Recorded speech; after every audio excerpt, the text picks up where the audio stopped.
அன்பான மக்களே, நம்மளோட விகாவை பற்றின ஒரே ஒரு கேள்வி வந்தது நம்மளோட கமெண்ட் செக்ஷனில்.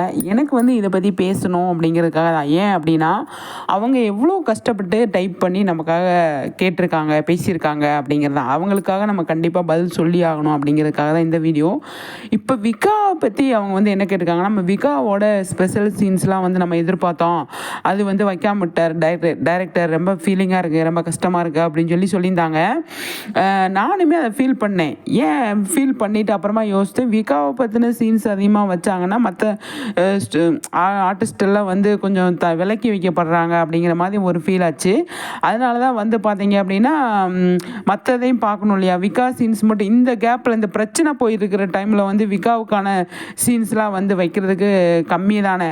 அதனால் வைக்காம இருக்கார் டைரக்டர். கண்டிப்பாக நம்மளோட விகாவுக்கு ஸ்பெஷலாக அவர் நிறைய விஷயங்கள் பண்ணியிருக்காரு, இனிமேலும் பண்ணுவார் அப்படின்னு சொல்லி கண்டிப்பாக நான் நம்புகிறேன். ஆனால் இந்த சுச்சுவேஷனை பொறுத்த வரைக்கும் அவர் வைக்க முடியாது அப்படிங்கிற ஒரு சுச்சுவேஷன் இருக்குது. இப்போ இதில் இருக்கிற ப்ராப்ளத்தில் வீடு பிரச்சனை, அக்கா தங்கச்சிங்க பிரச்சனை அங்கே எங்கேன்னு இருக்கும்போது விகாவுக்கு மட்டும் அவங்க இப்போ ஏதாவது ஒரு சுச்சுவேஷனை க்ரியேட் பண்ணி வச்சாங்க அப்படின்னா அது செயற்கையாக வைக்கிற மாதிரி இருக்கும். அதனால் பார்த்தீங்க அப்படின்னா ஃப்ளோரில் விட்டுட்டு அது போகிற போக்கில் விட்டுட்டு அதுக்கப்புறமா அதை ஏதாவது ஒரு சுச்சுவேஷன் அமைப்பார் நம்ம டைரக்டர். அவர் கண்டிப்பாக அதை பண்ணுவார். நம்ம ஃபேன்ஸுக்காகவே அதை அவர் கண்டிப்பாக பண்ணுவார் அப்படின்றது தான் என்னோடய பதிலாக இருக்கும். நல்ல முடிவு எடுத்து நல்ல விஷயங்கள்லாம் விகாவுக்கு ஸ்பெஷலாக வைப்பார் அப்படின்னு தான் நான் நினைக்கிறேன். இப்போ கொடைக்கானல் போயிட்டு இந்த பிரச்சனை வந்ததுக்கு அப்புறமா கூட கொடைக்கானல் இப்போ சமீபத்தில் தானே போனாங்க கொடைக்கானலுக்கு. அந்த சீன்ஸ்லாம் அந்த ப்ரொமோஸ்லாம் இப்போ ரிலீஸ் பண்ணிட்டாங்க சரிங்களா. அப்போ அதுக்கு முன்னாடி எடுத்தாங்களா, என்னென்ன சீன் எடுத்தாங்க அப்படிங்கிறது ஒன்று இருக்குது. இப்போ காவேரி ஃபங்க்ஷனுக்கு அப்புறமா என்ன பண்ணாங்க அப்படின்னு சொல்லி தெரியல. சென்னையில் ஏதாவது ஷூட் பண்ணி வச்சுருக்காங்களா என்ன ஏதுன்னு சொல்லி தெரியல. இப்போ கொடைக்கானலுக்கு நவம்பர் 3 என்னை போனாங்க. அங்கே பார்த்தீங்க அப்படின்னா அப்போ அந்த 2 நாள் நவம்பர் 1, 2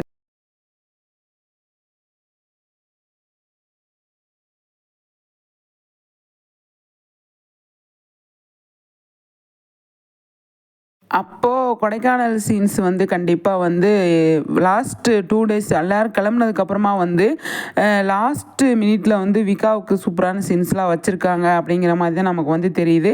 அதுக்கான வாய்ப்புகள் அதிகமாகவே இருக்குது, நம்ம நம்பலாம் சரிங்களா. நம்ம டைரக்டர் நம்மளை கையெல்லாம் விட மாட்டார், அந்தளவுக்கு அவர் நமக்கு செய்வார் அப்படிங்கிறது தான். விகாவை வச்சு சூப்பரான சீன்ஸ்லாம் பண்ணுவார். நீங்கள் கவலைப்பட வேண்டியதில்லை. அப்கமிங்கில் அது வரதுக்கு நிறையவே சான்ஸ் இருக்குது. உங்கள் கேள்விக்கு நான் தலைவணங்குறேன். ரொம்பவே சூப்பராக கேட்டிருக்கீங்க. நிறைய விஷயங்கள் இந்த மாதிரி டிஸ்கஸ் பண்ணலாம். நம்ம அடுத்தடுத்த வீடியோவில் சந்திக்கலாம் சரிங்களா. நம்மளோட விகாவுக்கு கண்டிப்பாக நம்ம டைரக்டர் நல்லபடியாக அதாவது கொடைக்கானலில் பண்ணியிருப்பார் அப்படின்னு தான் நான் நினைக்கிறேன். ஏன்னா காவேரி ஃபீல் பண்ணிகிட்டு இருக்கும்போது அந்த இடத்துல விஜய் ஏதாவது சப்போர்ட்டிவாக இருந்திருப்பார் அப்படின்னு தான் தோணுது. கண்டிப்பாக நடந்திருக்குங்க.